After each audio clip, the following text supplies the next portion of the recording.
Iligtas niyo muna si Elena. Siya ang unahin niyo. Parang awa niyo na. Mas kailangan niya ng hangin, mahina ang puso niya. Ang boses na yon, ang boses ni Marco na punong-puno ng desperasyon at pag-aalala, ay tila isang matalim na balisong na bumaon sa dibdib ni Maya, sa loob ng madilim at masikip na elevator kung saan ang bawat hibla ng hangin ay tila ginto. Ang mga salitang yon ang naging huling hiningang nagnakaw sa kanyang pag-asa. Saka lamang umatras ang imahinasyon ni Maya sa loob ng naghihingalong katahimikan. Nakaupo siya sa sulok ng malamig na sahig. Ang kanyang 7 buwang tiyan ay tila isang mabigat na pasanin na pilit niyang pinoprotektahan.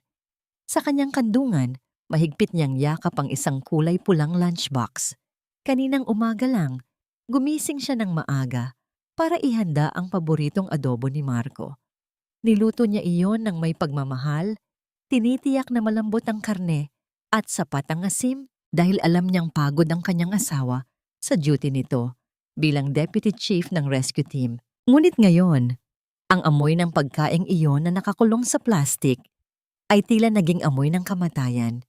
7 oras na silang nakakulong sa bakal na hawla na ito.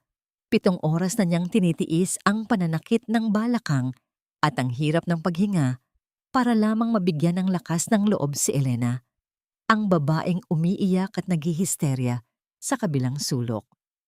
Si Elena, ang nakaraan ni Marco na bigla na lang sumulpot sa gusaling ito, ay tila isang reyna na pinagsisilbihan ni Maya sa gitna ng trahedya. Nang sa wakas ay bumukas ng kaunti ang pinto ng elevator, hindi mukha ng isang bayani ang nakita ni Maya. Ang nakita niya ay ang mga mata ng kanyang asawa na nakapako lamang sa nangihinang anyo ni Elena. Hindi man lang nito sinulyapan ang kanyang asawang hapo, pawisan, at may dalang buhay sa sinapupunan. Marco? Ang anak natin. Ang tila pabulong na daing ni Maya, ngunit ang kanyang tinig ay nilamon ng ingay ng mga kagamitang pang-rescue. Nakita ni Maya kung paano binuhat ni Marco si Elena nang may ibayong pag-iingat, tila ba isang mamahaling kristal na ayaw niyang mabasag. Ang bisig na dating kanlungan ni Maya tuwing gabi ay naging tulay para sa kaligtasan ng ibang babae.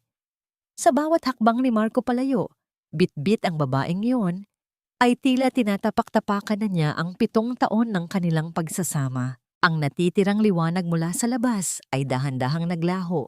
Nang muling humarang ang mga rescuer para ayusin ang mga kable, iniwan si Maya sa muling pamamayani ng dilim. Ang malamig na bakal ng elevator ay tila nagyayelong yakap na bumabalot sa kanyang nananamlay na katawan. Ang kanyang kamay, na nanginginig na sa panghihina, ay dahan-dahang bumitaw sa pulang lunchbox. Gumulong ito sa sahig at ang tunog ng plastik na tumama sa metal ay tila ang tunog ng sarili niyang puso na nabasag sa gitna ng kawalan ng malay. Naramdaman ni Maya ang isang malakas na sipa mula sa loob ng kanyang tiyan. Isang protesta, isang paghingi ng tulong, o marahil ay isang pamamaalam. Ang hangin sa kanyang paligid ay naging malapot at mapait. Ang bawat pagsisikap niyang huminga ay tila isang pakikipag-away sa isang kaaway na hindi niya nakikita. Sa gitna ng lumalabo niyang paningin, ang huling imaheng na natili sa kanyang isipan ay ang likod ni Marco na papalayo. Hindi lumingon, hindi nag-atubili. Bakit ang daling itapon ng 7 taon para sa isang sandali ng nakaraan? Bakit sa oras na kailangan ko ang iyong kamay, ang mga bisig mo ay nakalaan sa kanya? Ang katahimikan sa loob ng elevator ay naging kasing bigat ng isang libingan. Wala nang iyak ni Elena, wala nang boses ni Marco. Tanging ang mahina at mabilis na tibok ng puso ni Maya ang naiwan. Hanggang sa maging yun man, ay tila isang kandilang unti-unting nauupos sa gitna ng malakas na hangin. Ang huling pumatak sa kanyang pisngi ay hindi pawis, kundi isang mainit at maalat na luha na nagdala ng lahat ng kanyang pait. Sa pagkakataong yon, alam ni Maya, hindi siya pinatay ng kakulangan ng hangin. Pinatay siya ng katotohanan sa buhay ni Marco. Siya ay isa lamang opsyon, habang si Elena ang palaging magiging prioridad.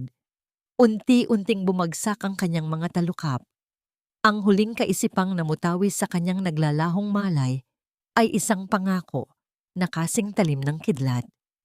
Kung sakaling pahiram pa ako ng bukas ng langit, Marco, ang Maya na iniwan mo sa dilim ay hinding-hindi mo na muling masisilayan. Ang bawat tibok ng makina sa tabi ng kanyang kama ay tila isang mabigat na palakol na tumatama sa katahimikan ng silid. Sa bawat guhit ng kuryente sa screen, nararamdaman ni Maya ang hapdi ng realidad na unti-unting bumabalik sa kanyang kamalayan. Ang kisame ay maputi, kasing puti ng mga alaala niyang pilit na binubura ng sakit. Amoy gamot, amoy kalawang, at amoy ng kamatayan ang humahalimuyak sa paligid. Gising ka na ba, iha?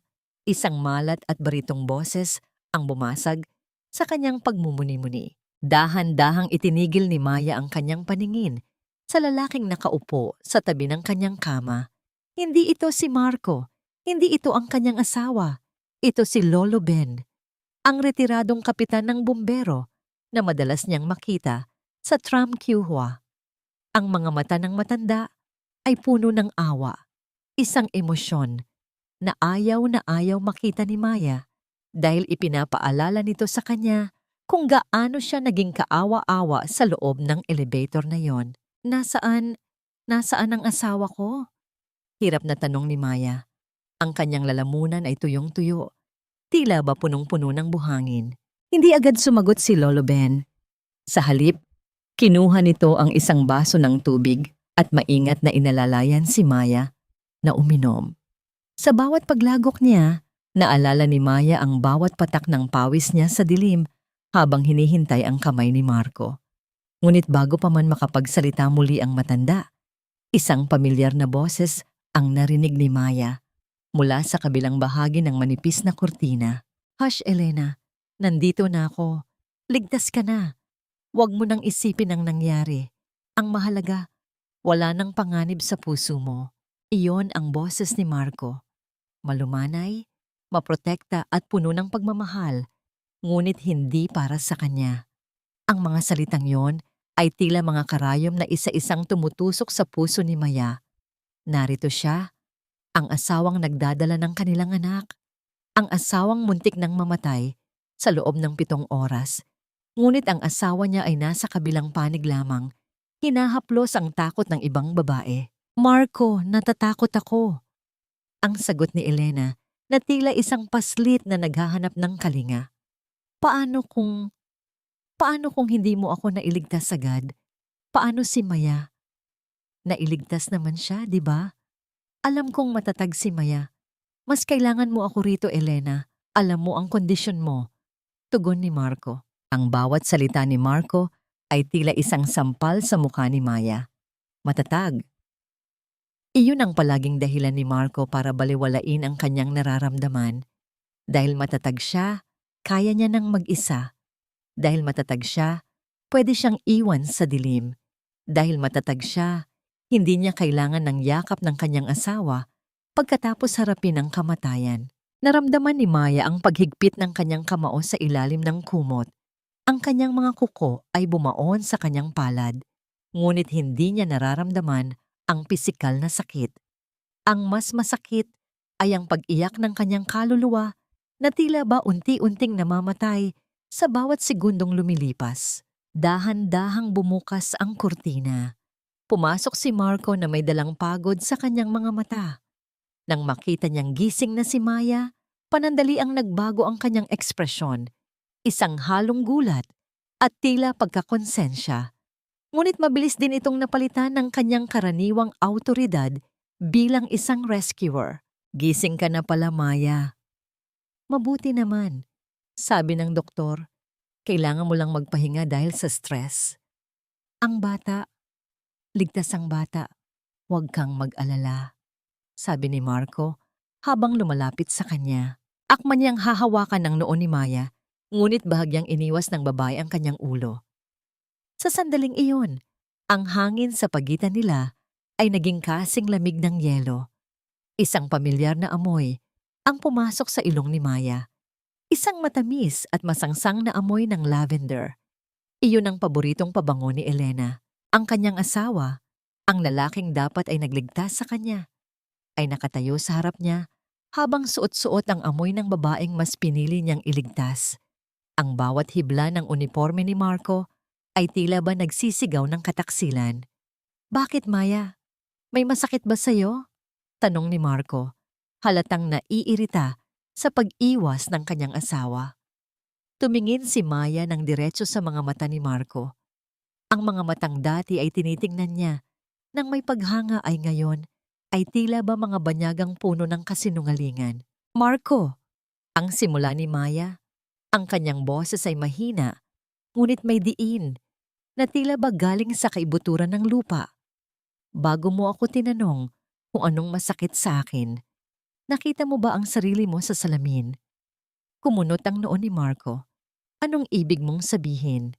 Huminga ng malalim si Maya, kahit na bawat paghinga ay tila ba may sumasaksak sa kanyang baga.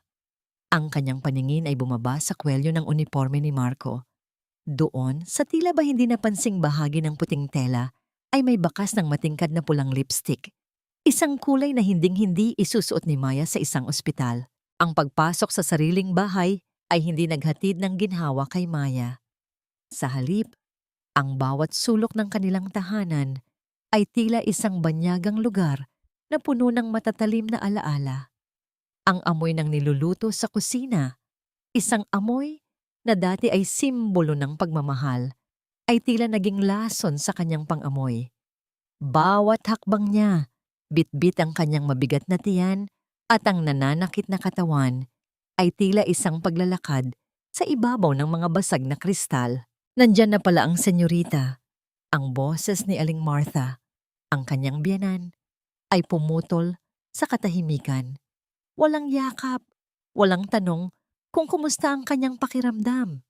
Ang matanda ay nakatayo sa may pintuan ng kusina, nakapamewang at may bitbit na mapanghusgang tingin. "Mabuti naman at naisipan mo nang umuwi. Akala ko ay balak mo nang mag-camping sa ospital para lang kumuha ng atensyon." "Nay, galing po ako sa trahedya," mahinang sagot ni Maya. Ang kanyang tinig ay nanginginig sa pagod. "7 oras po akong nakulong sa elevator. Muntik na kaming mawala ng apo niyo." Isang sarkastikong tawa ang pinakawalan ni Aling Martha habang lumalapit siya kay Maya. "Trahedya? Maya, huwag kang masyadong madrama." Sabi ni Marco, "Maayos naman ang sitwasyon. Nagpanik ka lang daw kaya ka nahimatay. Tingnan mo si Elena. Ang batang yon ang totoong biktima. Mahina ang puso niya pero hindi siya gumawa ng eksena na kasing laki ng sayo. Isipin mo naman ang karir ng asawa mo. Kapag nalaman ng mga tao na ang asawa ng deputy chief ay mahina ang loob, mapapahiya si Marco." Tila gumuho ang mundo ni Maya sa narinig. Ang sarili niyang pamilya, ang mga taong dapat ay nagpoprotekta sa kanya, ang siya pang humihila sa kanya pababa sa hukay ng kahihiyan. Sa paningin nila, ang kanyang buhay at ang buhay ng kanyang anak ay sekundarya lamang sa reputasyon ni Marco at sa kaligtasan ni Elena. Eksaktong pumasok si Marco sa sala, bitbit ang mga gamit ni Maya. Inilapag niya ang mga ito ng may kalabog, na tila ba isang malaking abala ang lahat ng nangyayari.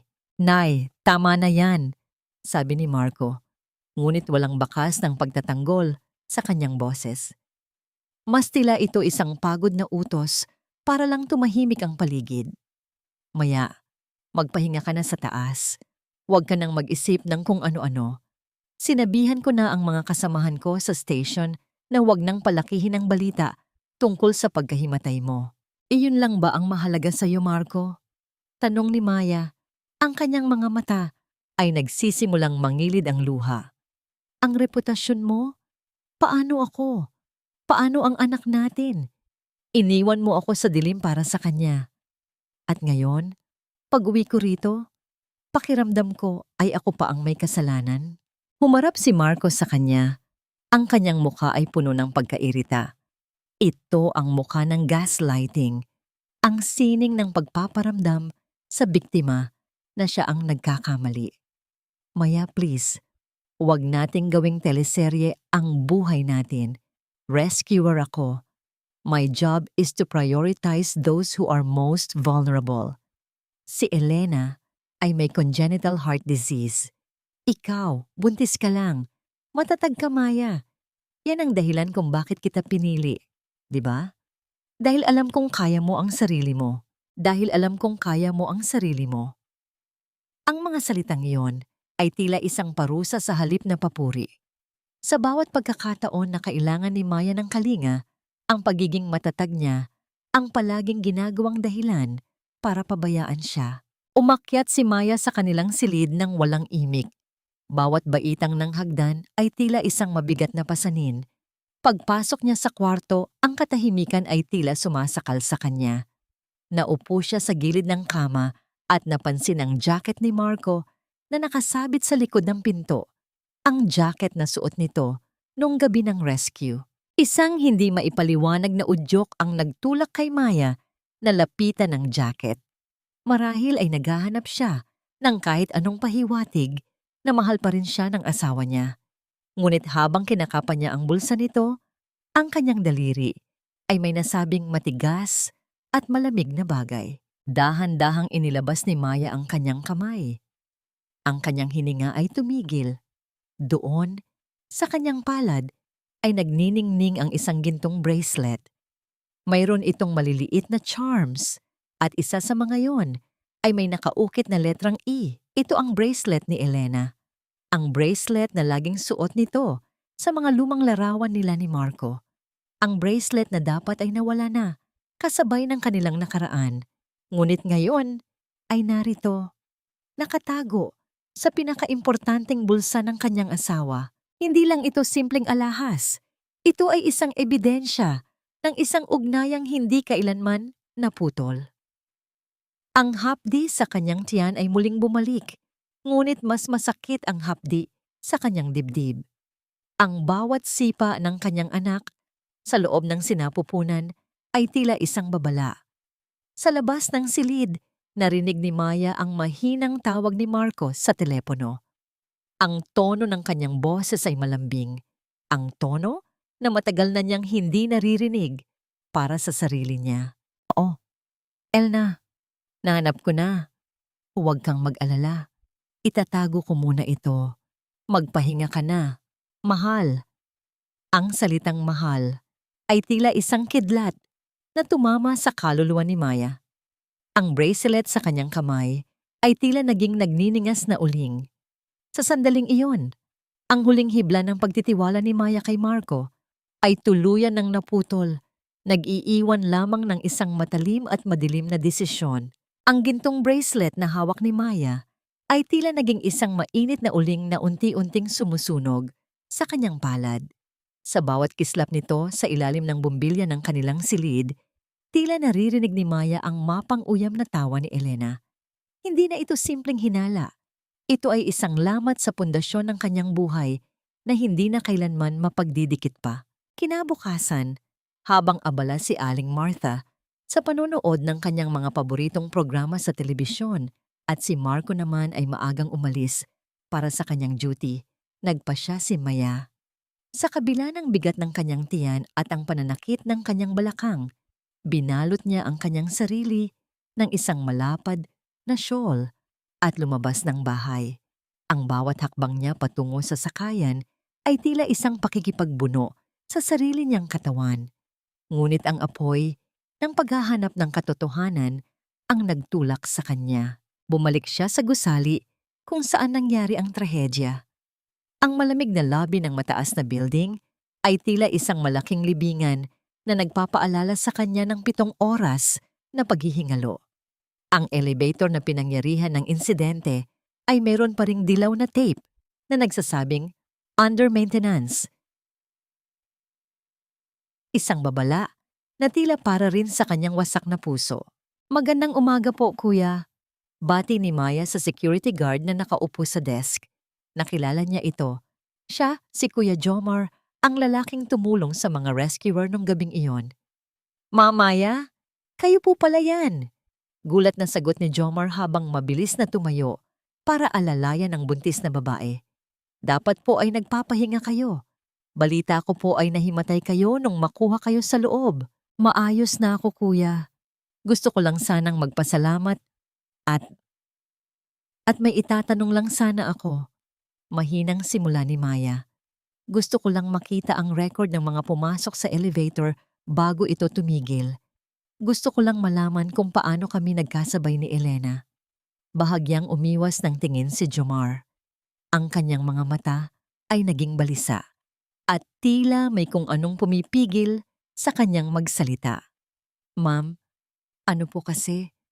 Baka magalit si Sir Marco? Kumunot ang noo ni Maya. Ang kaba sa kanyang dibdib ay muling bumilis. Bakit magagalit ang asawa ko? Trabaho niyo naman pong itago ang mga record na yan. Diba? Huminga ng malalim si Jomar at lumapit ng kaunti kay Maya. Tila tinitiyak na walang ibang makakarinig. Ma'am, huwag niyo po sanang sasabihin na galing sa akin. Pero nung isang araw pa po, bumalik dito si Sir Marco. Ipinabura niya po ang lahat ng CCTV footage ng hallway bago kayo pumasok sa elevator.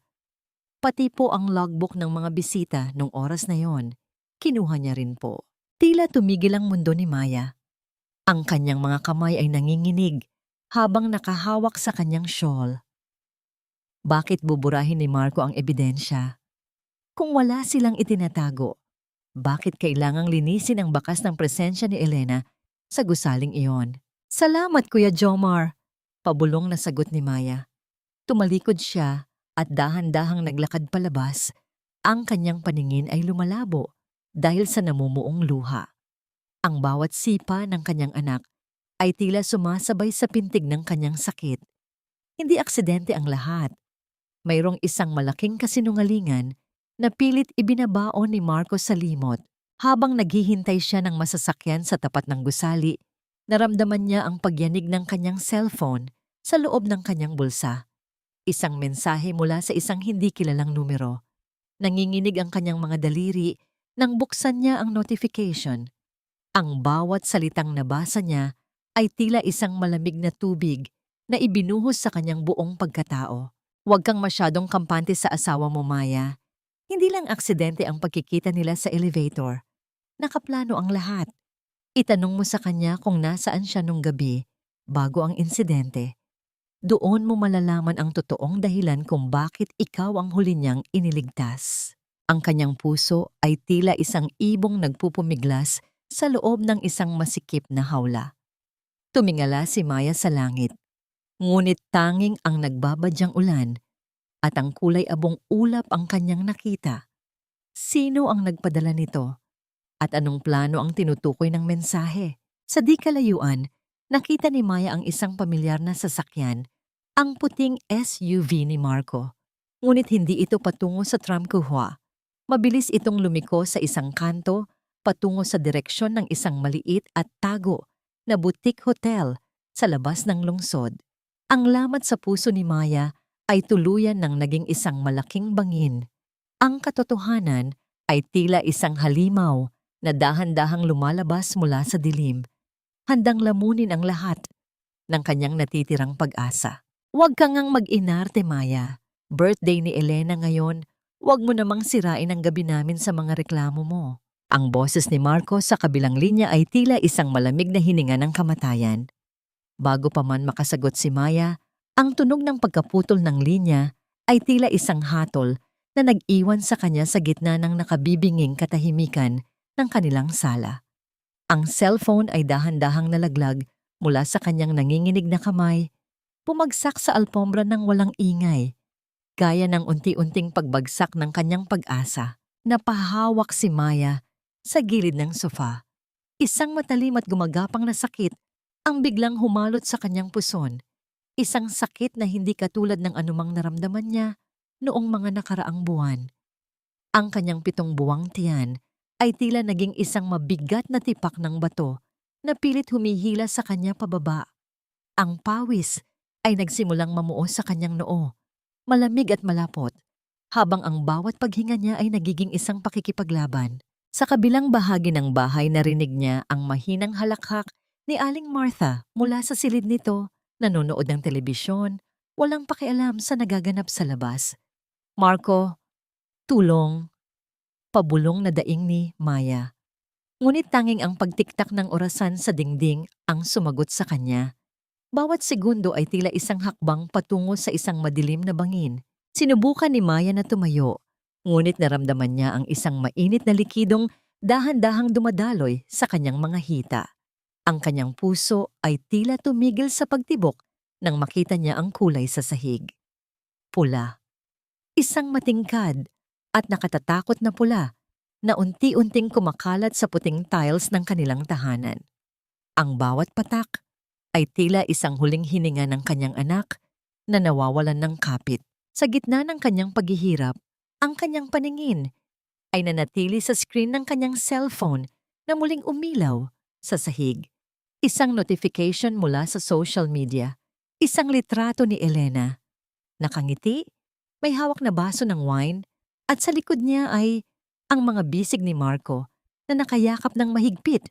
Tila ba ito ang pinakaimportanteng tao sa mundo? Ang caption ay tila isang lason.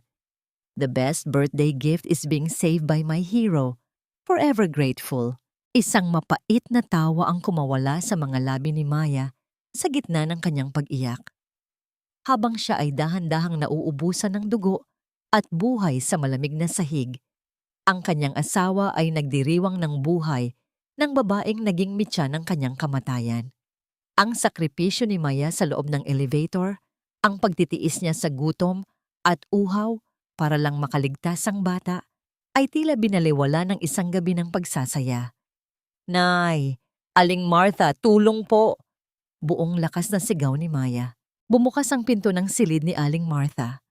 Lumabas ang matanda, ngunit imbes na takot, irita ang rumihistro sa mukha nito. Ano ba, Maya? Gabi na. Nambubulahaw ka? Naputo lang sasabihin ng matanda nang makita ang dugo sa sahig. Ngunit sa halip na tumawag ng ambulansya, umatras ito. Diyos ko, Maya. Sabi ko na nga ba pabaya ka? Anong ginawa mo sa apo ko? Kapag may nangyaring masama sa batang yan, hinding-hindi ka mapapatawad ni Marco. Ang kalupitan ng mga salitang iyon ang naging huling mitya. Sa gitna ng dilim na unti-unting lumalamon sa kanyang paningin, naramdaman ni Maya ang isang huling sipa mula sa loob. Mahina, parang isang paalam. Gamit ang natitirang lakas, kinapa ni Maya ang kanyang cellphone. Hindi niya tinawagan si Marco. Alam niyang sa sandaling ito, ang kanyang asawa ay bingi sa kanyang mga dalangin. Pinindot niya ang huling numero sa kanyang call log. Si Lolo Ben. Lolo, tulungan niyo po ako. Ang anak ko. Nang mawalan ng malay si Maya, ang huling imaheng nakita niya ay hindi ang mukha ng kanyang asawa, kundi ang pulang likidong patuloy na dumadaloy, tila isang ilog ng pait na naghuhugas sa lahat ng kanyang pagmamahal. Dinala siya sa ospital nang mabilis na rumespondeng si Lolo Ben. Sa loob ng emergency room, ang paligid ay puno ng mga boses na nagmamadali, ang kalansing ng mga kagamitang medikal, at ang mabigat na presensya ng panganib. Ang doktor, na may seryosong muka, ay lumabas mula sa operating room at hinarap ang humahangos na si Marco na kakadating lang, amoy alak at bakas, ang gulat sa muka.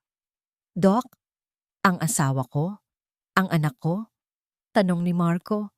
Ang boses ay nanginginig na ngayon. Tiningnan siya ng doktor ng may halong lungkot at pait. Masyadong malakas ang naging stress at trauma ng pasyente.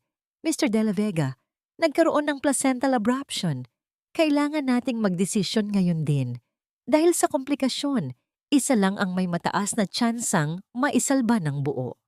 Huminto ang mundo ni Marco. Ano ang ibig ninyong sabihin? Kailangan mong pumili, Mr. De La Vega. Ang kaligtasan ng iyong asawa o ang buhay ng iyong anak? Akala mo ba talaga, Maya, aksidente lang ang lahat ng nangyari sa elevator? Ang boses na yon ay kasing talim ng isang labaha. Pumuputol sa katahimikan ng madilim na silid sa ospital. Dahan-dahang iminulat ni Maya ang kanyang mga mata. Ang kanyang paningin ay malabo pa dahil sa epekto ng anesthesia at ang matinding panghihina ng kanyang katawan.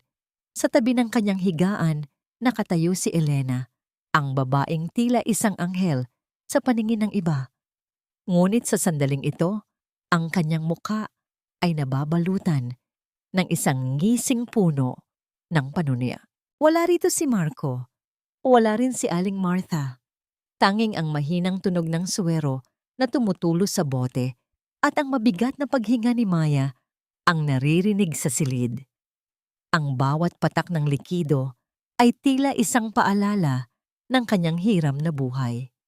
Nakaratay si Maya, maputla, at may mga aparatong nakakabit sa kanyang katawan, habang si Elena ay nakatayo ng tuwid, suot ang isang mamahaling damit na tila ba ayaw nitong madampian ng dumi ng silid na yon. Anong ibig mong sabihin?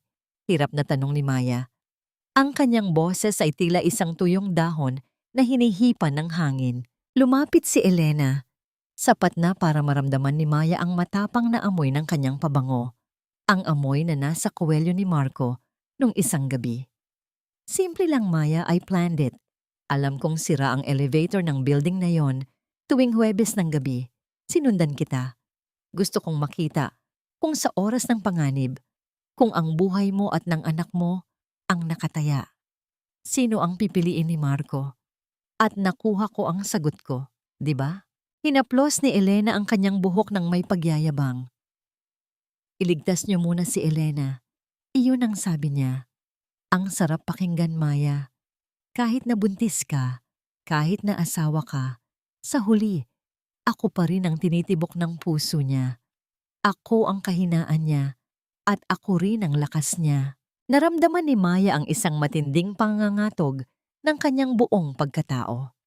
Ang kanyang puso ay tila isang ibong pilit kumakawala sa kanyang dibdib. Ang bawat tibok ay naghahatid ng hapdi sa kanyang mga tahi. Ang sakit ng pagtataksil ni Marco ay nadagdagan ng lason ng pag-amin ni Elena. Ang lahat ng paghihirap niya sa loob ng 7 oras na yon ay isa lamang palaro para sa babaeng ito. Bakit? Bakit mo ginagawa ito? Ang hikbi ni Maya, ang mga luha ay dahan-dahang dumadaloy sa kanyang mga pisngi. May anak kami. Pamilya kami. Pamilya? Tumawa ng mahina si Elena. Isang tunog na walang bahid ng awa. Maya, ang pamilya ay nabubuo sa pag-ibig, hindi sa obligasyon. Kasal kayo sa papel, pero sa akin siya nakatali sa kaluluwa. At huwag kang mag-alala tungkol sa bata. Kung mawala man yan, mas mapapadali ang pag-alis ni Marco sa piling mo. In fact, narinig ko ang usapan nila ng doktor kanina. Alam mo ba kung sino ang pinili niyang iligtas nung pinapili siya? Akala mo ba ikaw? Yumuko si Elena at bumulong sa tenga ni Maya, ang kanyang hininga ay malamig. Nag-atubili siya, Maya. Hindi siya nakasagot agad. Yun ang masakit. Di ba? Ang sarili mong asawa, hindi sigurado kung gusto ka pang mabuhay. Sa gitna ng kanyang pait, dahan-dahang kinapa ni Maya ang kanyang gilid, naghahanap ng kahit anong pwedeng mahawakan. Ang kanyang kamay ay dumapo sa cellphone na iniwan ni Lolo Ben sa ibabaw ng maliit na lamesa. Gamit ang nanginginig na mga daliri, sinubukan niyang pindutin ang record button, umaasang makuha ang bawat salitang lumalabas sa mapanirang bibig ni Elena. Ngunit bago pa man niya matapos ang kanyang balak, biglang bumukas ang pinto.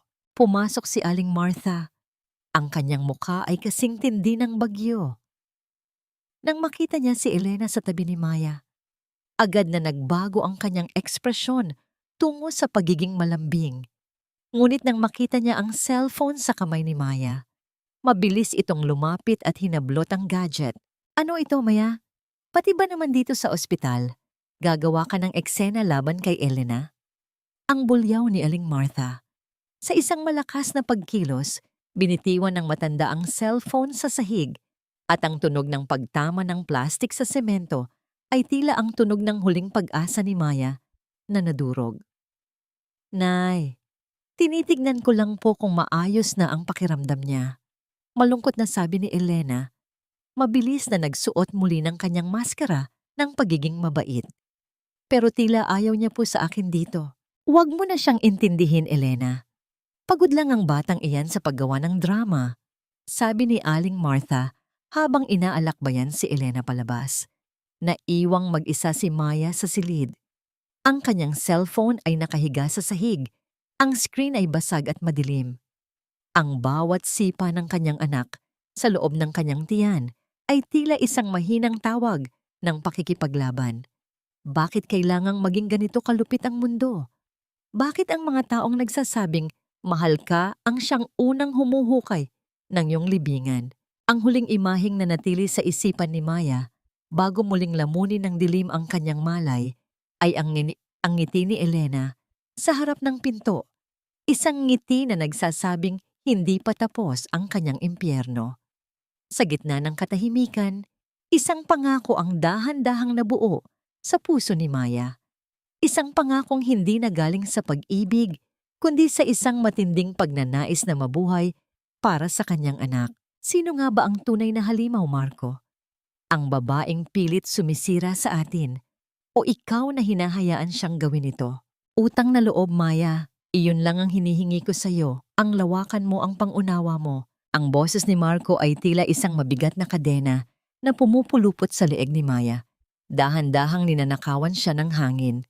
Nakaupo si Maya sa gilid ng kanilang kama. Ang kanyang katawan ay tila isang babasaging kristal na pilit pinagdidikit ng mga benda at gamot. Maaga siyang pinalabas ng ospital dahil ayaw ni Aling Martha na lumaki ang babayaran sa bill, kahit na ang bawat galaw ni Maya ay naghahatid pa rin ng matinding hapdi sa kanyang puson. Utang na loob. Ang mahinang ulit ni Maya, ang kanyang paningin ay nakapako sa nursery room na nasa tapat ng kanilang silid. Ang silid na yon na pininturahan niya ng kulay asul at puno ng mga pangarap para sa kanilang anak, ay ngayon ay puno ng mga maleta at gamit na hindi sa kanya. Marco, muntik na kaming mamatay sa elevator. Muntik na akong mawalan ng dugo sa sahig ng bahay na ito.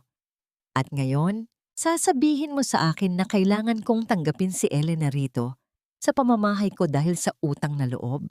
Huminga ng malalim si Marco. Ang kanyang mukha ay puno ng pagod na tila ba siya ang biktima sa sitwasyong ito. Hindi mo naiintindihan, Maya. Noong bata pa ako, ang tatay ni Elena ang sumagip sa tatay ko mula sa isang nasusunog na gusali. Kung hindi dahil sa kanila, wala akong amang kinalakihan. Ngayong wala nang matuluyan si Elena dahil sa gulo sa probinsya nila at may banta sa buhay niya, tungkulin kong protektahan siya. Yun ang turo sa akin ni tatay bago siya mamatay. Huwag tatalikod sa mga taong nagligtas sa atin. At paano ang tungkulin mo sa akin bilang asawa? Paano ang proteksyon para sa anak mo? Ang hikbi ni Maya, ang mga luha ay muling pumatak sa kanyang maputlang pisngi. Ligtas na kayo, di ba? Nandito na kayo sa bahay. Sagot ni Marco nang may bahid ng inis. Masyado kang madamot, Maya. Isang kwarto lang ang ibibigay natin sa kanya. Hindi naman siya magtatagal. Pumasok si Aling Martha sa silid. Bit-bit ang isang baso ng gatas na tila ba siya ay isang mapagmahal na ina. Ngunit ang kanyang mga mata ay nananatiling kasing talim ng patalim. Maya, makinig ka sa asawa mo. Ang taong hindi marunong lumingon sa pinanggalingan ay hindi makakarating sa paroronan. Nakakahiya sa pamilya ni Elena kung malalaman nilang pinagtatabuyan natin ang kaisa-isa nilang anak. Isipin mo ang dangal ng pamilya De La Vega. Ang dangal, ang utang na loob. Ang mga salitang ito ang naging bilangguan ni Maya. Sa ilalim ng bubong na ito, ang kanyang sakit ay itinuturing na drama, habang ang bawat luha ni Elena ay itinituring na isang pambansang krisis. Lumipas ang mga araw na tila isang mabagal na pagpapahirap. Bawat pagkilos ni Maya ay binabantayan, habang si Elena ay tila naging reyna sa loob ng bahay. Nakikita ni Maya kung paano pagsilbihan ni Aling Martha si Elena ng mga pagkaing dapat ay para sa kanyang pagpapalakas. Naririnig niya ang mga mahihinang tawa ni na Marco at Elena mula sa hardin habang siya ay nakaratay at iniinda ang sakit ng kanyang tahi. Isang gabi, dahil sa matinding uhaw at ang hindi maipaliwanag na kaba sa kanyang dibdib, dahan-dahang tumayo si Maya. Ang bawat hakbang niya sa pasilyo ay tila isang paglalakad sa madilim na kagubatan. Ang sahig ay malamig at ang tanging liwanag ay nagmumula sa buwan na sumisilip sa bintana. Habang papalapit siya sa kusina, narinig niya ang mahinang kalansing ng baso. Isang anino ang nakita niya sa pader. Dahan-dahan siyang sumilip. Doon, sa gitna ng madilim na kusina, ay nakatayo si Marco at Elena. Ang distansya sa pagitan nila ay naglaho na. Ang mga kamay ni Marco ay nakapulupot sa baywang ni Elena, habang ang ulo ng babae ay nakasandal sa balikat ng kanyang asawa. Natatakot ako, Marco. Ang bulong ni Elena. Ang boses ay puno ng maling lambing. Paano kung itaboy ako ni Maya? Paano kung hindi niya matanggap na ikaw ang buhay ko? Hinalikan ni Marco ang tuktok ng ulo ni Elena. Isang halik na puno ng pangakong hindi kailanman ibinigay kay Maya sa loob ng maraming taon. Huwag kang mag-alala. Ako ang bahala. Utang ko sa pamilya mo ang buhay ko, Elena. At ang buhay ko ay nakatali sa iyo, anuman ang mangyari. Hindi ka aalis dito. Pangako. Ang bawat salita ni Marco ay tila isang martilyo na dumudurog sa bawat buto ni Maya. Ang utang na loob na sinasabi ni Marco ay hindi para sa kaligtasan, kundi isang lisensya para sa kanyang pagtataksil. Ang amoy ng kape at ang malamig na hangin ng gabi ay tila naging saksi sa huling pagkawasak ng puso ni Maya. Naramdaman ni Maya ang isang matinding sipa mula sa kanyang anak. Isang sipa na tila nagsasabing, "Ilayo mo ako rito, inay. Hindi tayo ligtas sa bahay na ito." Ang kanyang kamay ay humawak sa kanyang tiyan. Ang mga kuko ay bumaon sa sariling balat para pigilan ang pagsigaw. Ang sakit ng tahi sa kanyang puson ay wala na sa hapdi ng katotohanang nakikita ng kanyang mga mata. Sa gitna ng dilim, habang pinagmamasdan ng kanyang asawa, nayakap ang ibang babae sa loob ng kanilang sariling tahanan, isang malamig na desisyon ang nabuo sa isipan ni Maya. Ang luha niya ay tumigil sa pagdaloy, pinalitan ng isang matigas at tuyong puot. Hindi na siya ang asawang nagmamakaawa. Hindi na siya ang biktimang naghihintay na iligtas. Maya-maya lamang, naramdaman ni Maya ang isang banyagang presensya sa kanyang likuran. Isang kamay ang dahan-dahang pumatong sa kanyang balikat. Wala ka ng silbi rito, Maya. Pagkatapos mong iluwal ang batang iyan, tandaan mo, ang gatas at kalinga ni Elena ang kakailanganin niya. Hindi ang isang inang mahina at laging may sakit. Ang mga salitang yon ni Elena na binigkas niya habang nakasandal sa hamba ng pinto ng nursery ay tila isang malupit na hatol. Ngunit sa pagkakataong ito, hindi yumuko si Maya, hindi siya umiyak. Ang kanyang mga kamay, na noong mga nakaraang araw ay nanginginig sa takot at pait, ay matatag na tinitiklop ang isang maliit na puting baru-baruan. Ang bawat tupi ng tela ay tila isang bahagi ng kanyang plano na dahan-dahang nabubuo. Sa labas, naririnig niya ang boses ni Marco na masayang nakikipag-usap sa kanyang ina tungkol sa bagong promotion na inaasahan nito sa Tramkyuhwa. Ang muling pagkabuhay ni Maya ay hindi nagsimula sa isang malakas na pagsigaw, kundi sa isang nakabibinging katahimikan, isang katahimikan na kasing lalim ng dagat bago ang isang malaking tsunami. Nang pumasok si Marco sa silid, nakita niya si Maya na nakangiti. Isang ngiti na hindi umabot sa kanyang mga mata, ngunit sapat na para mapaniwala ang isang lalaking lunod sa sariling kayabangan. Marco, naisip ko lang, tama ka. Mahinang sabi ni Maya. Ang kanyang boses ay malumanay na tila isang hapon na walang bagyo. Kailangan ko ngang lawakan ang pag-unawa ko. Salamat at dinala mo rito si Elena. Mas mapapadali ang paggaling ko kung alam kong may katulong tayo sa bahay. Sandaling natigilan si Marco.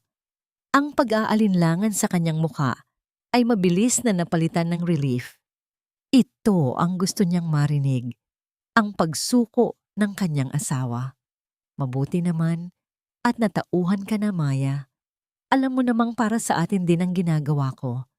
Gusto ko lang maging maayos ang lahat bago ako maging ganap na chief. Hinalikan ni Marco ang noo ni Maya, isang halik na tila ba ay isang gantimpala sa kanyang pagkamasunurin. Ngunit sa loob ng kanyang dibdib, ang bawat himaymay ng puso ni Maya ay sumisigaw ng pagkamuhi.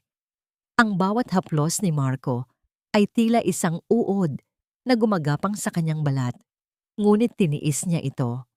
Kailangan niyang maging kasing talim ng ahas at kasing amo ng kalapati. Kinabukasan, sa pagbisita ni Lolo Ben na kunwari ay maghahatid lamang ng mga sariwang prutas, isang palitan ng mga tingin ang naganap. Sa ilalim ng mga mansanas at kahel, may isang maliit na USB drive na nakabalot sa plastic. Nahanap ko na, iha, bulong ng matanda, habang kunwaring tinitignan ang kondisyon ng mga tahi ni Maya. Ang footage mula sa kabilang kalsada.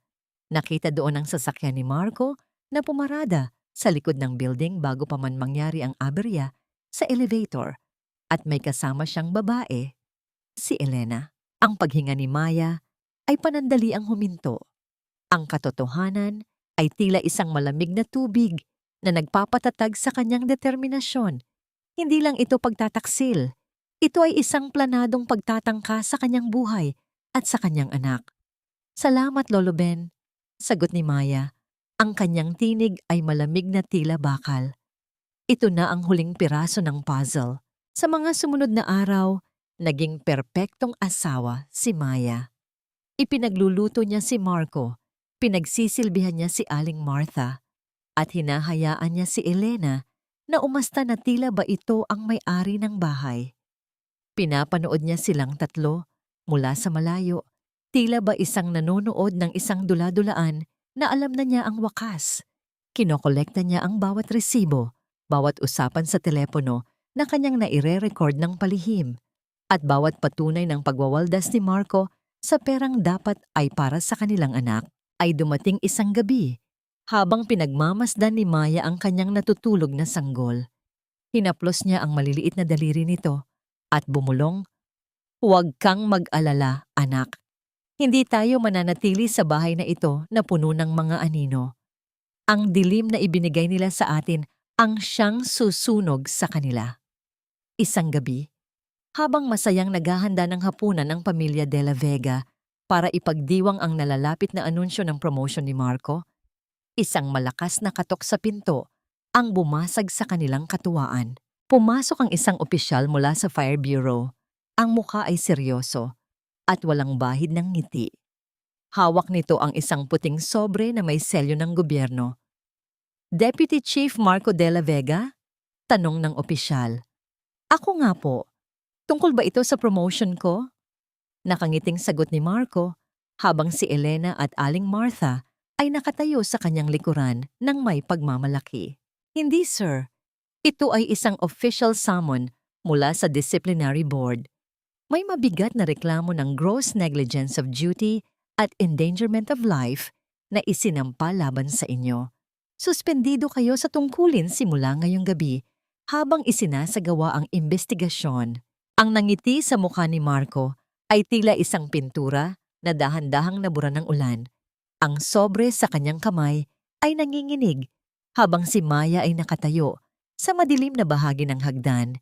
Pinagmamasdan ng kanyang asawa na unti-unting nilalamon ng takot na siya mismo ang naghahasik. "Sino ngayon ang matatag, Marco? Wala akong ginawang pagkakamali. Ginawa ko ang lahat ayon sa aking sinumpaang tungkulin bilang isang bumbero at rescuer. Mas nanganganib ang buhay ni Miss Elena, kaya siya ang nararapat na unahin." Ang boses ni Marco ay umaalingaw-ngaw sa loob ng malawak at malamig na conference hall ng Fire Bureau. Nakatayo siya ng tuwid. Ang kanyang uniforme ay tila ba kasing tigas ng kanyang paninindigan. Ang bawat medalya sa kanyang dibdib ay kumikinang sa ilalim ng mga puting ilaw, tila ba nagpapatotoo sa kanyang pagiging bayani. Ngunit para kay Maya, ang bawat kinang na yon ay tila mga mata ng isang ahas na nagmamasid, naghihintay Nang pagkakataong muling tumuklaw, nakaupo si Maya sa tapat ng mahabang lamesa ng disciplinary board. Ang kanyang mga kamay ay mahigpit na nakahawak sa laylayan ng kanyang shawl. Ang lamig ng air conditioner ay tila pumapasok sa kanyang mga buto. Nagpapaalala sa kanya ng lamig ng elevator na naging libingan ng kanyang tiwala. Sa likurang bahagi ng silid, nakita niya si Elena. Nakayuko ang babae, may hawak na panyo, at paminsan-minsang humihikbi. Isang perpektong pagganap bilang isang biktima na tila ba ang buong mundo ay laban sa kanya. Deputy Chief De La Vega, ang panimula ng chairman ng board, isang matandang lalaki na may malalim na mga guhit sa noo. Ang reklamo ay hindi lamang tungkol sa kung sino ang inuna nyo. Ito ay tungkol sa gross negligence. Ang asawa nyo ay buntis, nasa critical na kondisyon, at ayon sa lag ng system, may sapat na supply ng emergency oxygen para sa 2 tao kung nagamit ng maayos. Bakit hinayaan nyo siyang manatili sa loob ng 15 minuto pa pagkatapos nyo makuha si Miss Elena? Dahil sa takot ko para sa kaligtasan ng lahat, sir. Mabilis na sagot ni Marco. Ang kanyang tono ay puno ng gaslighting na tila ba ang board ang hindi nakakaintindi ng sitwasyon. Ang integridad ng mga kable ay hindi sigurado. Hindi ko pwedeng isugal ang buhay ng 2 tao sa isang iglap. Pinili ko ang pinaka-logical na desisyon. Si Maya ay matatag. Alam ko yon dahil asawa ko siya. Matatag. Ang salitang yon ay tila isang matalim na muikim na muling bumaon sa puso ni Maya. Sa bawat segundong nagsasalita si Marco, nararamdaman ni Maya ang unti-unting pagguho ng kanyang loob. Ang bawat salita ng kanyang asawa ay tila isang layer ng semento na ibinabaon siya ng buhay. Gusto niyang sumigaw. Gusto niyang sabihin na ang asawa niya ay hindi nag-atubiling iwan siya dahil sa isang lumang pag-ibig, ngunit ang kanyang lalamunan ay tila nakakadena. Dahan-dahan, isinubsob ni Maya ang kanyang kamay sa bulsa ng kanyang suot na cardigan. Doon, naramdaman niya ang malambit na tela ng isang maliit na medyas ng sanggol. Isang bagay na palagi niyang dala bilang anting-anting ng kanyang lakas. Ang init ng tela ay tila nagbigay ng sapat na tapang para itaas niya ang kanyang paningin. Nais po naming marinig ang pahayag ni Mrs. Maya de la Vega. Sabi ng chairman, tumayo si Maya. Ang tunog ng kanyang sapatos sa sahig ay tila isang deklarasyon ng pakikipagdigma sa gitna ng katahimikan. Ang bawat mata sa loob ng silid ay nakatutok sa kanya.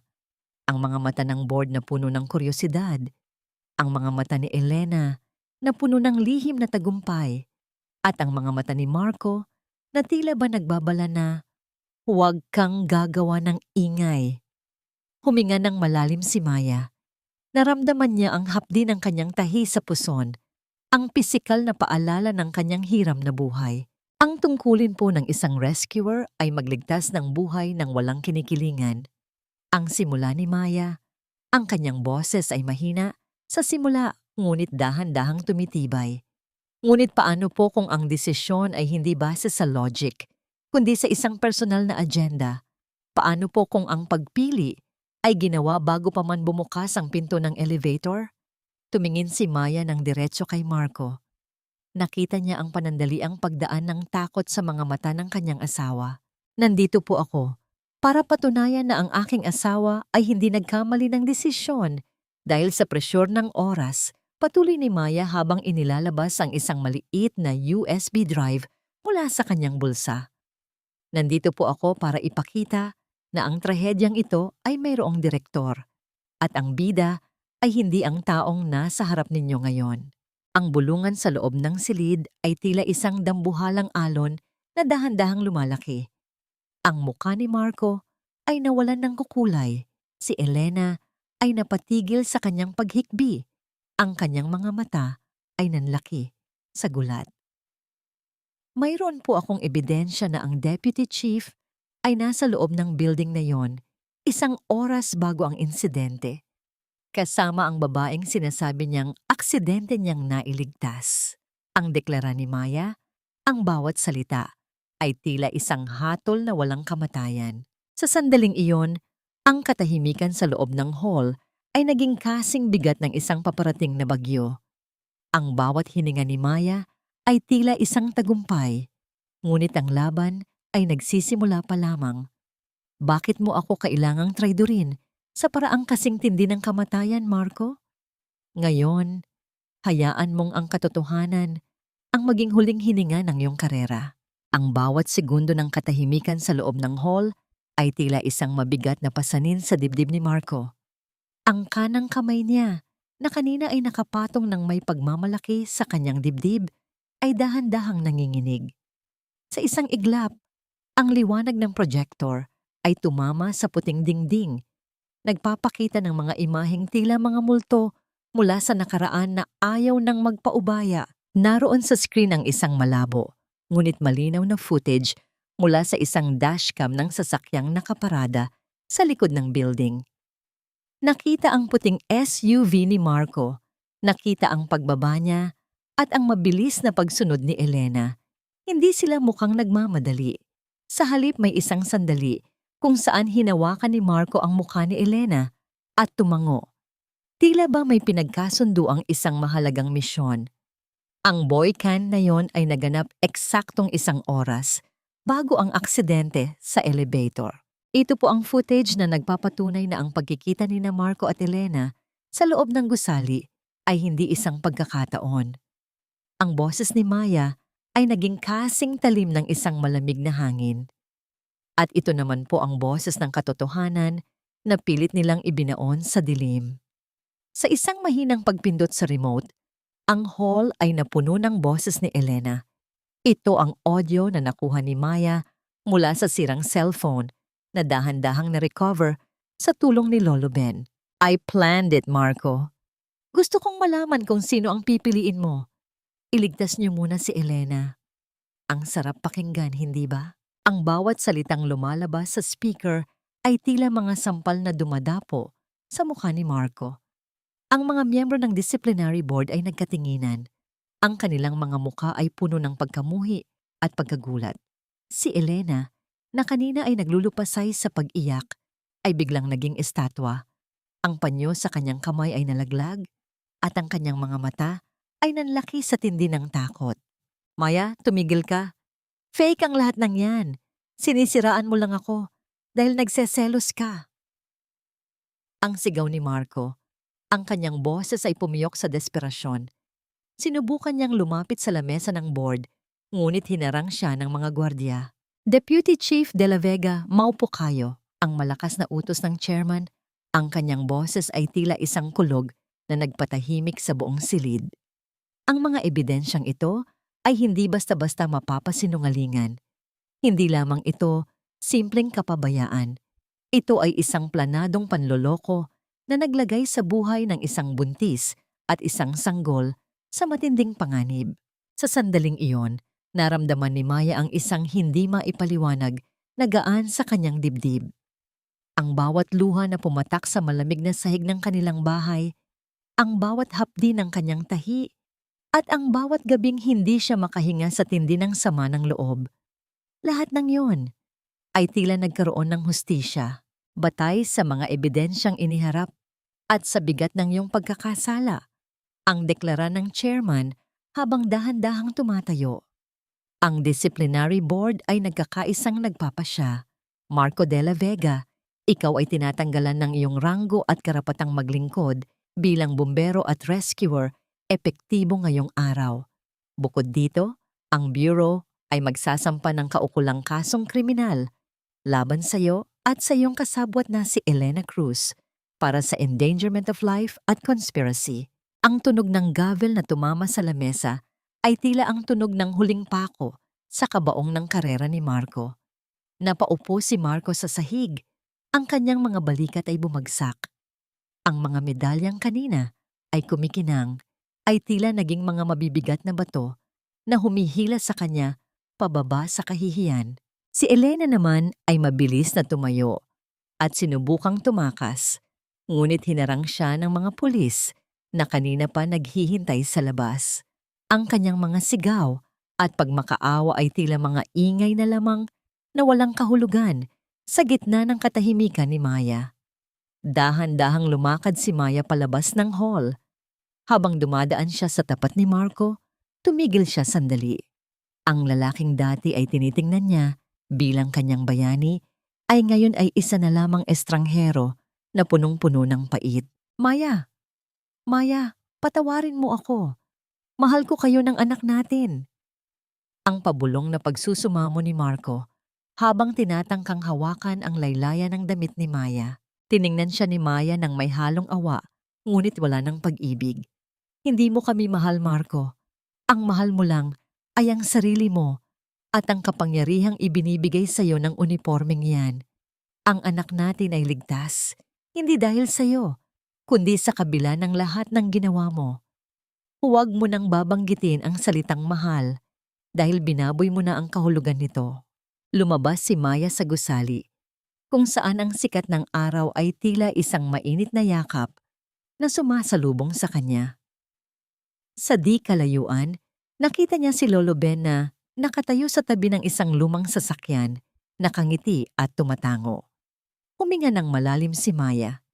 Sa unang pagkakataon, pagkatapos ng 7 oras sa loob ng madilim na elevator, naramdaman niya na ang hangin sa kanyang paligid ay malinis, malaya, at puno ng pag-asa. Ang laban para sa hustisya ay natapos na, ngunit ang laban para sa kanyang sariling kapayapaan ay nagsisimula pa lamang. Ang unipormeng dati ay kasing tigas ng kanyang dangal ay ngayon ay nakasampay na lamang sa isang lumang silya, tila isang balat ng ahas na wala ng silbi. Sa loob ng madilim na sala ng kanilang bahay, nakaupo si Marco habang nakatitig sa bakanteng dingding. Wala na ang kislap ng kanyang mga medalya. Wala na ang respeto ng kanyang mga kasamahan. Ang tanging naiwan ay ang nakabubinging katahimikan ng isang buhay na gumuho sa loob ng isang iglap. Marco, anak, kumain ka muna.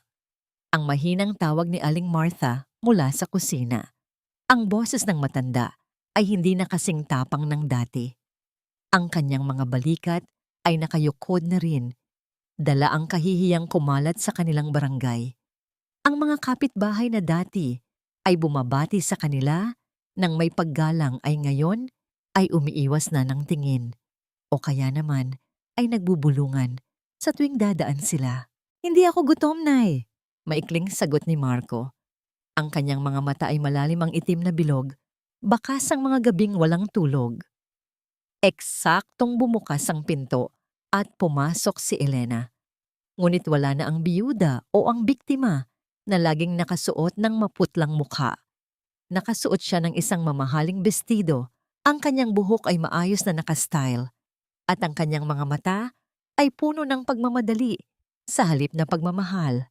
Mabuti at nandito ka na, Elena, sabi ni Marco habang tumatayo. Ang kanyang tinig ay puno ng pag-asa. Kailangan nating mag-usap. Ang abogado ko, sabi niya ay kailangan natin ng malaking halaga para sa piyansa at sa kasong isinampa ni Maya. Pero huwag kang mag-alala, gagawa ako ng paraan. Marco, stop it! Putol ni Elena, ang kanyang boses ay malamig at walang pakialam. Hindi ako pumunta rito para pag-usapan ang mga problema mo. Pumunta ako rito para kunin ang mga huling gamit ko. Aalis na ako. Natigilan si Marco. Ang kanyang kamay na akmang hahawak sa braso ni Elena ay napatigil sa hangin. Aalis? Saan ka pupunta? Sa gitna ng lahat ng ito? Kailangan kita, Elena. Ikaw ang dahilan kung bakit ko ginawa ang lahat ng ito. Isang mapait at nakatitindig balahibong tawa ang pinakawalan ni Elena. Iyon na nga ang problema, Marco. Masyado kang naniwala sa sarili mong drama. Sinabi ko bang sirain mo ang buhay mo para sa akin? Sinabi ko bang iwan mo ang asawa mo sa elevator? Desisyon mo yon. At ngayon, na wala ka ng trabaho, wala ng ranggo, at puno ka pa ng kaso. Anong mapapala ko sa'yo? Elena, anong sinasabi mo? Mahal mo ako, di ba? Ang pagsusumamo ni Marco, ang kanyang boses ay tila isang batang nawawala. Lumapit si Elena sa kanya. Ang amoy ng lavender na dati ay paborito ni Marco ay tila naging amoy ng lason. Mahal? Marco, gamitin mo naman ang utak mo.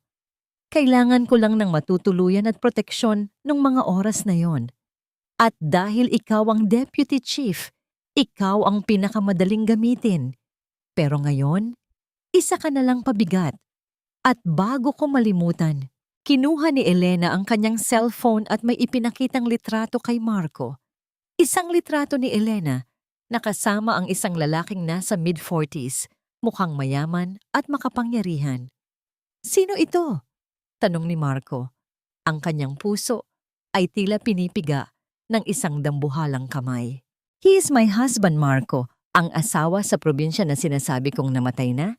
Buhay na buhay siya at mas mayaman siya sa'yo. Kahit pagsama-samahin mo pa ang lahat ng sahod mo sa bureau sa loob ng 10 taon.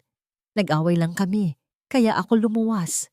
Pero ngayon, sinundo na niya ako at hinding-hindi niya hahayaang madamay ako sa dumi ng pangalan mo. Tila gumuho ang huling pundasyon ng pagkatao ni Marco. Ang babaeng pinagpalit niya sa kanyang asawa at anak, ang babaeng ipinagtanggol niya hanggang sa huling patak ng kanyang dangal, ay itinuring lamang siyang isang pansamantalang kasangkapan. Layas, lumayas ka sa bahay ko, ang sigaw ni Aling Martha na kanina pa pala nakikinig. Sinubukan niyang itulak si Elena, ngunit mabilis siyang iniwasan ng babae, naging sanhi para matumba ang matanda sa sahig. Nay! Sigaw ni Marco habang tinutulungan ng ina. Keep the house, Marco. Anyway, baka ibenta niyo rin yan pambayad sa abogado. Huling hirit ni Elena bago tuluyang lumabas ng pinto, sumakay sa isang naghihintay na itim na sasakyan na kumakaripas ng takbo palayo. Naiwang nakasalampak sa sahig si Marco, yakap ang kanyang umiiyak na ina. Ang bahay na dati ay puno ng pangarap, ay ngayon ay puno na lamang ng pagsisisi. Naalala niya si Maya. Naalala niya ang lambing nito, ang katapatan, at ang sakripisyo. Naalala niya kung paano siya nito pinagsilbihan nang walang hinihinging kapalit. Dahan-dahang tumingin si Marco sa sulok ng sala kung saan dati ay nakalagay ang kuna ng kanilang anak. Wala na ito. Wala na ang amoy ng sanggol. Wala na ang init ng isang totoong pamilya. Isang malakas na ulan ang nagsimulang pumatak sa bubungan. Tila nakikiramay sa bigat ng kanyang dibdib. Ngunit sa gitna ng buhos ng ulan, narinig ni Marco ang isang pamilyar na tunog sa labas ng kanilang bakod. Ang tunog ng mga boses ng mga tao. Sumilip siya sa bintana at nakita ang ilang mga pulis at mga tauhan ng korte. May hawak silang mga papel.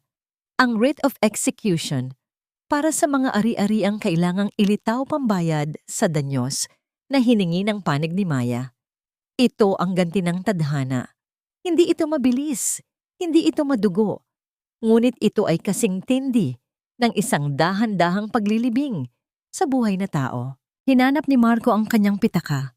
Umaasang may makikita siyang kahit anong alaala ni Maya. Ngunit sa halip na litrato, isang maliit na piraso ng papel ang nahulog. Ang huling sulat ni Maya bago ito umalis sa ospital. Sana ay sapat ang halaga ni Elena para sa lahat ng nawala sa iyo, Marco. Dahil sa dulo, tanging ang sarili mong anino ang mananatili sa tabi mo. Napahagulgol si Marco sa gitna ng dilim. Ang tadhana ay hindi lamang kumuha ng kanyang trabaho.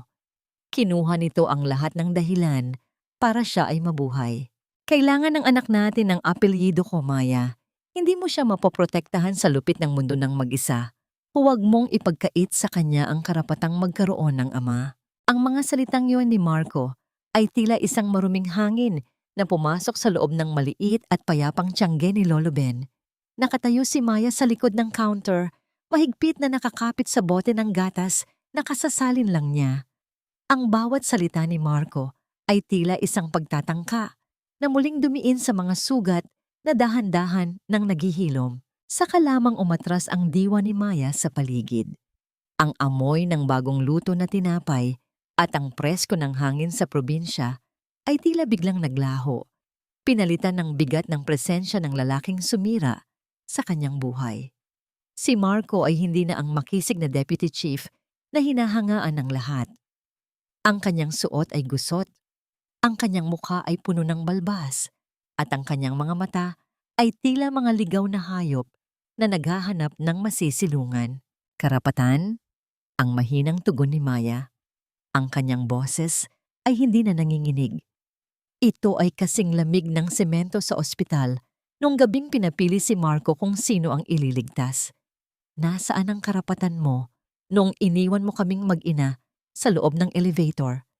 Nasaan ang tungkulin mo nung mas pinili mong ipagdiwang ang birthday ni Elena habang nag-agaw buhay ako sa sahig ng bahay mo? Nagkamali ako, Maya. Alam ko yun, pero nagbago na ako.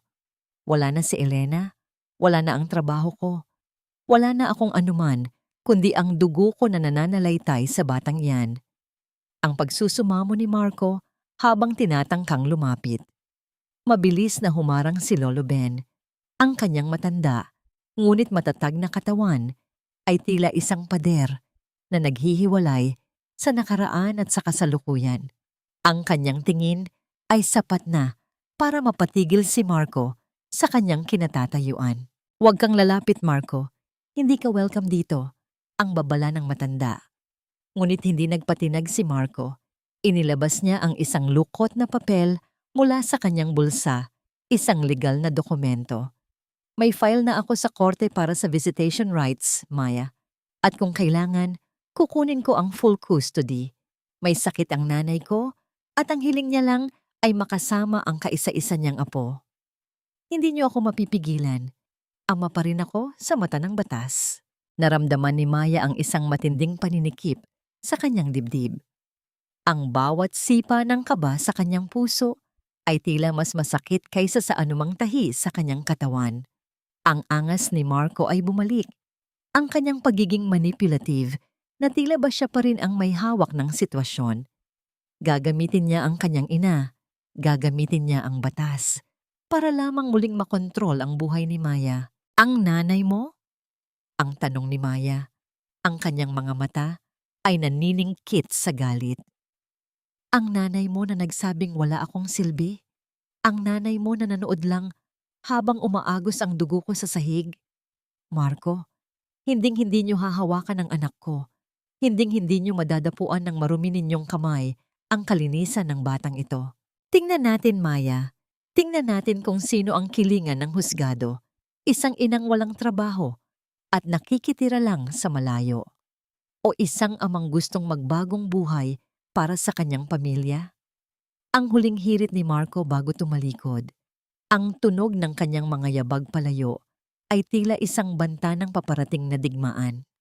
Nanatiling nakatayo si Maya. Ang kanyang mga kamay ay dahan-dahang napunta sa kanyang dibdib. Tila ba pinoprotektahan ang isang lihim na kayamanan. Narinig niya ang mahinang iyak ng kanyang sanggol mula sa loob ng bahay. Ang tunog na yon ay tila isang kumpas na nagpabalik sa kanyang lakas. Tumakbo siya papasok at mabilis na binuhat ang anak. Ang init ng katawan ng bata at ang amoy ng baby powder ay tila naging gamot sa kanyang takot. Ngunit habang tinititigan niya ang mukha ng kanyang anak, nakita niya ang isang bagay na nagpangatog sa kanyang tuhod. Ang mga mata ng bata, ang hugis ng ilong nito. Ito ay carbon copy ni Marco. Ang bawat paglaki ng kanyang anak ay magiging isang palagiang paalala ng lalaking pilit niyang tinatakasan. Sa labas, ang langit ay nagsimulang magdilim. Ang malakas na bugso ng hangin ay nagpayanig sa mga bintana ng bahay. Si Lolo Ben ay pumasok na may dalang seryosong balita. Maya, kailangan nating mag-ingat. May mga nakita akong lalaking umaaligid sa labas kaninang umaga.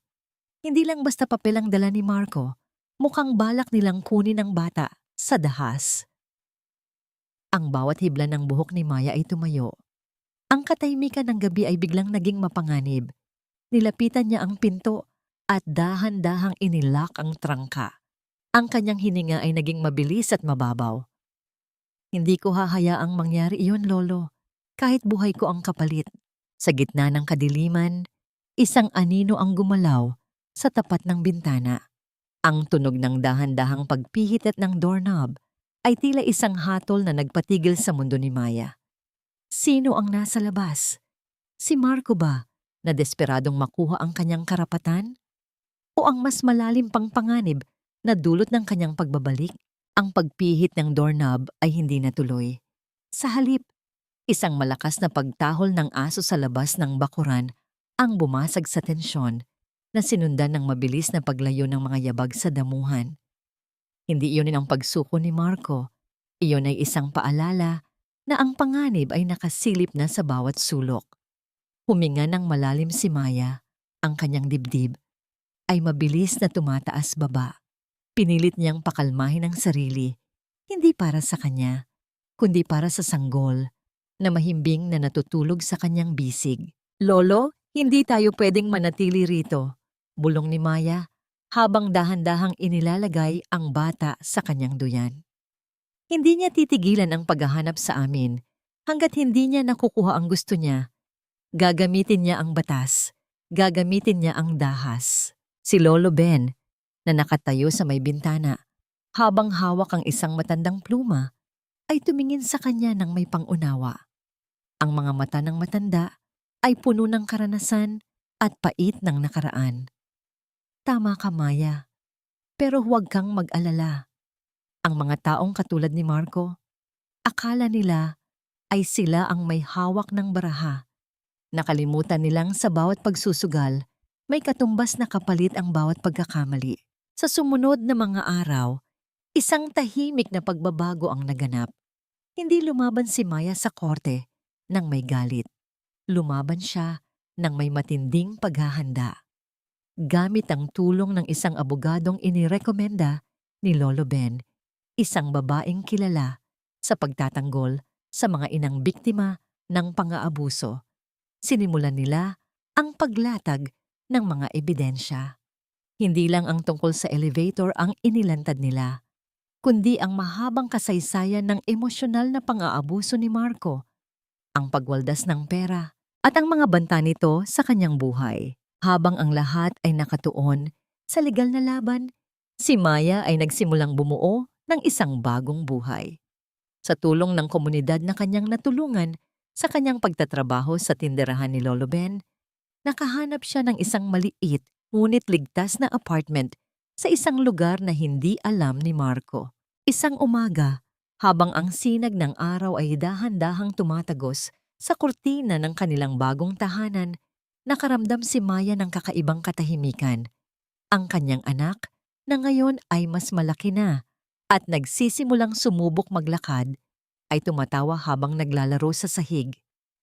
Maya, tawag ni Lolo Ben na pumasok sa apartment. May balita galing sa korte. Pinawalang bisa na ang lahat ng petisyon ni Marco. Ang protective order ay permanente na. Hindi na siya pwedeng lumapit sa inyo kahit sa anong paraan. Isang ngiti ang gumuhit sa mga labi ni Maya. Ngiti na hindi dahil sa pagkapanalo, kundi dahil sa paglaya. Hindi na niya kailangang magtago. Hindi na niya kailangang matakot sa bawat kalansing ng doorknob. Ngunit sa kabila ng lahat, hindi nawala ang anino ng nakaraan. Isang araw, habang naglalakad siya sa parke, may isang lalaking nakatayo sa di kalayuan. Hindi ito si Marco. Ang lalaking ito ay may suot na salamin, may hawak na isang manipis na folder at nakatingin ng diretso kay Maya. Lumapit ang lalaki. Mrs. De La Vega, ako si Attorney Reyes. May kinalaman ako sa isang legal na usapin na maaaring makatulong sa inyong kinabukasan o maaaring maging mitya ng panibagong panganib. Kinuha ni Maya ang folder. Sa loob nito ay mga dokumentong may kinalaman sa ari-arian ni Marco na hindi pa naililipat at isang pangalang hindi inaasahan ni Maya, ang pangalan ng tunay na asawa ni Elena, na nagsampa rin pala ng demanda laban kay Marco para sa pakikipagsabwatan sa pagtatago ng asawa nito. Ang bawat papel ay tila isang pahina ng isang lumang libro na muling binubuksan. Ang buhay ni Maya ay hindi lamang isang kwento ng pagtakas. Ito ay isang kwento ng pagharap sa mga katotohanang hindi pa rin tapos. Sa gitna ng parke, habang hinahabol ng kanyang anak ang mga paru-paro, napagtanto ni Maya, ang kalayaan ay hindi lamang ang pagkawala ng kaaway, kundi ang pagkakaroon ng lakas ng loob na harapin ang anumang bunga ng nakaraan. Isang bagong umaga ang sumibol, ngunit ang mga anino ay nananatili pa rin sa paligid. Handa na ba talaga siyang harapin ang lahat? O mayroon pa ring mga lihim na handang sumabog? Pagharap sa nakaraan para sa huling pagtatapos at ang pagtanggap na ang pagpapatawad ay hindi nangangahulugan ng pagbabalik.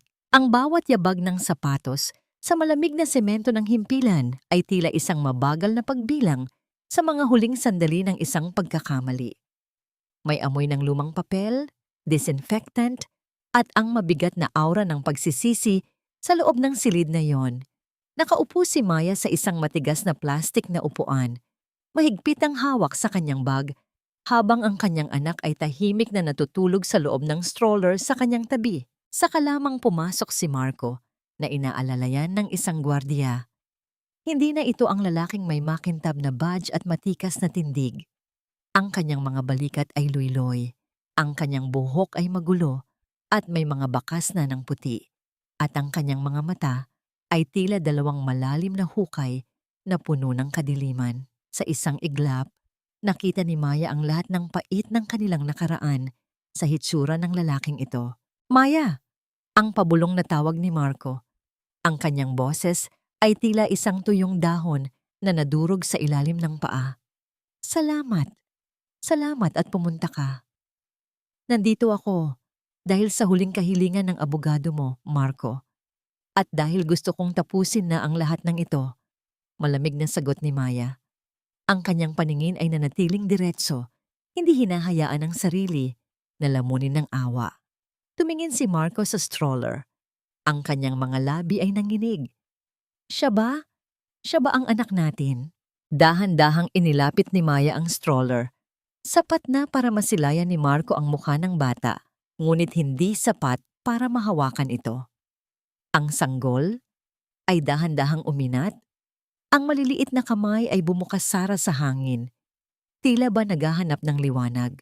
Nakita ni Marco ang kanyang sariling mga mata sa bata, ang hugis ng noo, at ang kislap ng buhay na muntik na niyang nakitil. Patawarin mo ako, Maya. Ang hagulhol ni Marco habang nakasubsob ang muka sa kanyang mga palad. Ang tunog ng kanyang pag-iyak ay tila isang malakas na agos ng tubig na bumabangga sa mga bato. Nabulag ako. Kinain ako ng yabang at ng maling akala. Akala ko ay bayani ako, pero ako pala ang halimaw sa buhay niyo. Huminga ng malalim si Maya. Naramdaman niya ang hapdi sa kanyang puso, ngunit hindi na ito ang hapdi ng galit. Ito ay ang hapdi ng pagtanggap. Marco, ang pagpapatawad ay hindi isang regalo para sa iyo. Ito ay regalo ko para sa sarili ko at sa anak ko. Ani Maya, ang bawat salita ay tila isang tahi na nagsasara sa isang malalim na sugat. Ang tatay na minahal ko, ang asawang pinagkatiwalaan ko. Namatay na siya sa loob ng elevator na yon, kasabay ng pagkawala ng hangin. Ang kaharap ko ngayon ay isang estranghero na kailangang pagbayaran ang kanyang mga kasalanan sa batas. Inilabas ni Marco ang isang lukot na sobre mula sa kanyang bulsa at ipinatong ito sa lamesa. Lahat ng katotohanan tungkol kay Elena, ang lahat ng sabwatan namin, pati ang mga dokumentong maglilinis sa pangalan mo at magbibigay sa inyo ng ari-ariang dapat ay sa inyo. Narito lahat. Ibinigay ko na rin ang formal na pag-amin sa korte. Hindi na ako lalaban, Maya.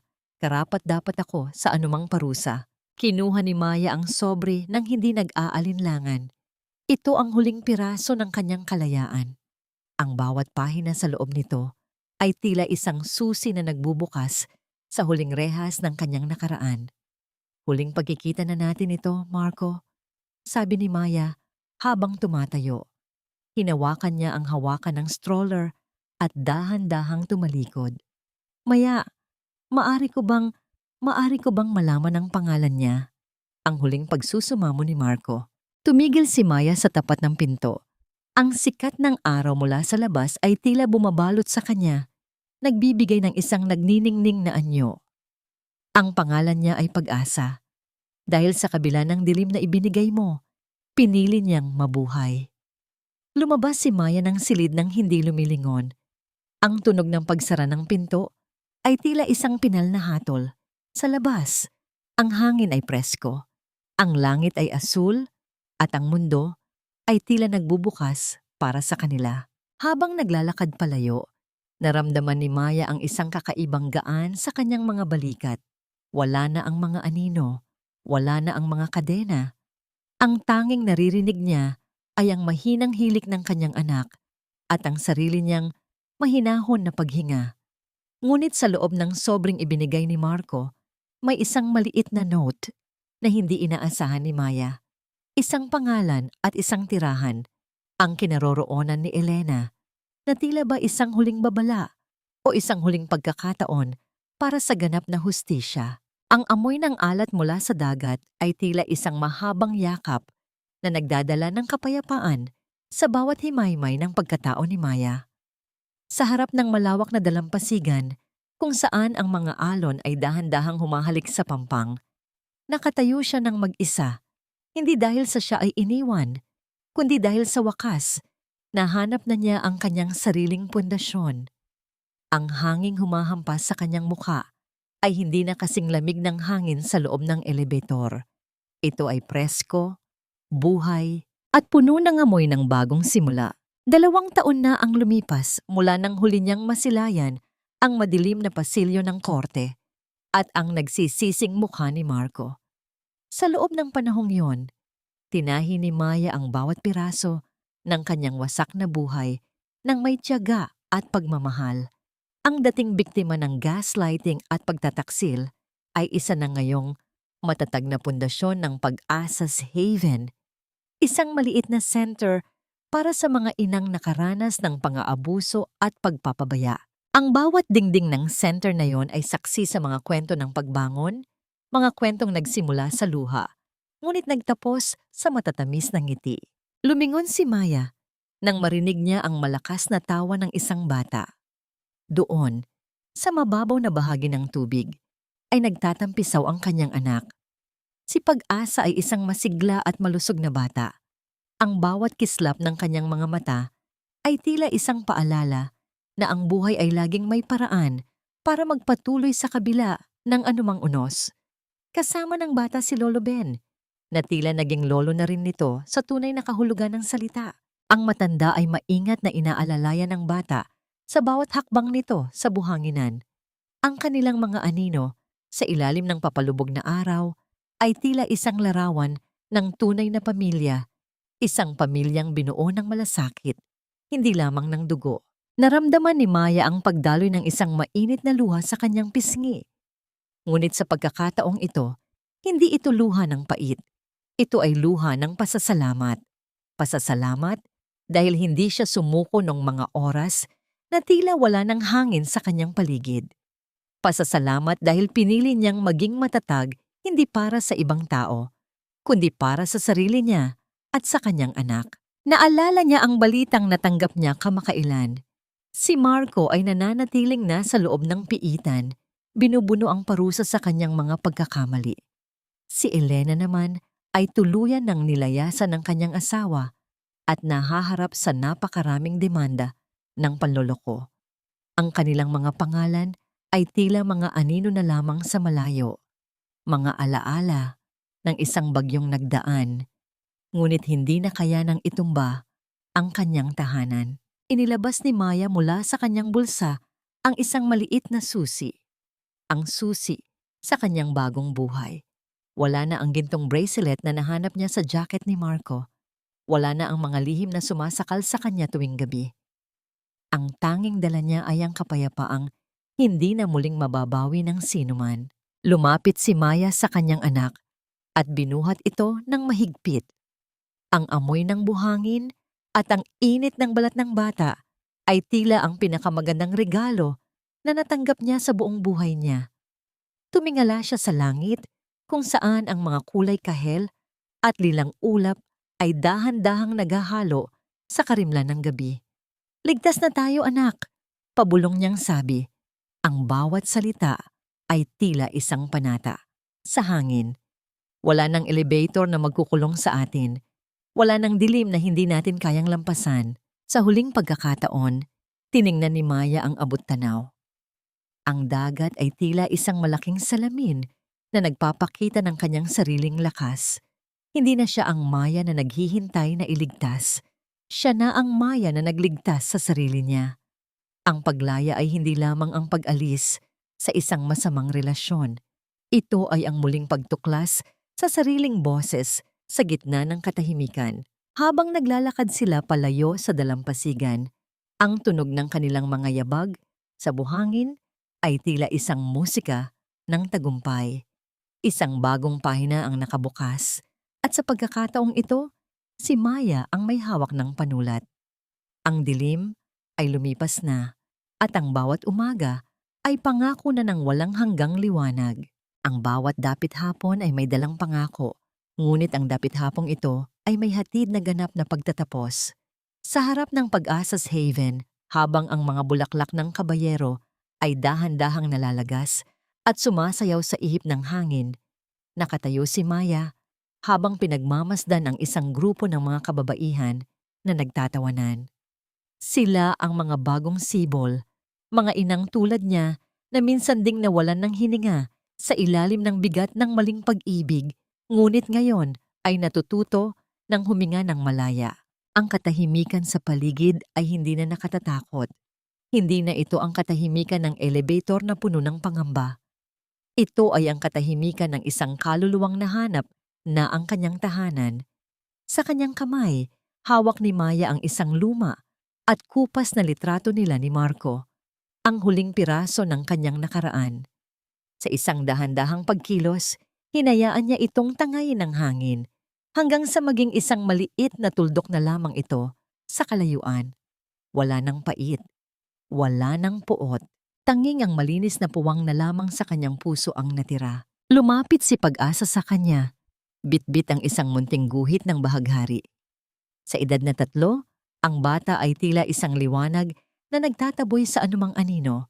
Sa bawat yakap nito, nararamdaman ni Maya ang lahat ng sakripisyong kanyang ginawa. Ang utang na loob na laging ibinabato sa kanya noon ay napalitan na ng utang na buhay sa kanyang sarili dahil pinili niyang mabuhay, pinili niyang lumaban, at pinili niyang maniwala na may bukas pa pagkatapos ng dilim. Huminga ng malalim si Maya. Dinaramdam ang bawat hibla ng hangin na pumapasok sa kanyang baga. Ang bawat hininga ay isang paalala na siya ay buhay, siya ay buo, at siya ay sapat. Sa dulo ng kanyang paglalakbay, natutunan niya na ang tunay na bayani ay hindi ang taong may medalya o uniforme, kundi ang babaeng kayang pulutin ang sarili niyang mga piraso at buuin muli ang isang mundong mas matatag kaysa dati.